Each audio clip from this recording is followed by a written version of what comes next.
कोरोची गावाच्या हद्दीत पंचगंगा साखर कारखान्याकडून कोरोची गावाकडे जाणाऱ्या रस्त्यावर साईनाथ वेब्रिजजवळ अंमली पदार्थ विक्रीसंदर्भात मोठी कारवाई करण्यात आली होती. शहापूर पोलीस ठाण्यास गोपनीय माहिती मिळाल्यानंतर पोलिसांनी सापळा रचून आरोपी रेहान रफिक महावत राहणार कोरोची याला व त्याच्या 5 ते 6 साथीदारांसह ताब्यात घेतले. या कारवाई दरम्यान पोलिसांनी आरोपींकडून नशेचे गुंगीकारक मेफेड्रॉन MD हा अंमली पदार्थ मोठ्या प्रमाणात जप्त करण्यात आल्याचे पोलिसांनी नमूद केले. या प्रकरणी शहापूर पोलीस ठाण्यात गुंगीकारक औषधी द्रव्य व मनोव्यापारावर परिणाम करणारे पदार्थ अधिनियम 1985 अंतर्गत कलम 8 क 22 क आणि 29 प्रमाणे गुन्हा दाखल करण्यात आला. त्यानंतर आरोपींना अटक करून सखोल तपास पूर्ण करण्यात आला व दोषारोपपत्र इचलकरंजी येथील न्यायालयात सादर करण्यात आले. दरम्यान आरोपी न्यायालयीन कोठडीत असताना त्याच्या वतीने ॲडव्होकेट लाजिम दस्तगीर मुजावर यांनी जामीन अर्ज दाखल केला.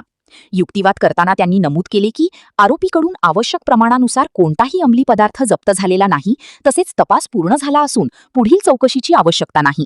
त्यामुळे आरोपीला अटकेत ठेवण्याचे कोणतेही कारण शिल्लक नाही, असे त्यांनी न्यायालयाच्या निदर्शनास आणून दिले.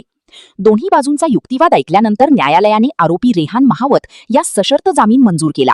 या प्रकरणात ॲडव्होकेट लाजिम दस्तगीर मुजावर यांना न्यायालयीन कामकाजात advocate Uma Mandal, advocate Ajay Mandhare, advocate Neeta Kamble, advocate Akil Mujawar, Jaywant Ghorpade आणि काझीम जुमानी यांनी सहकार्य केले. MS 51 न्यूजकरिता मुबारक शेख.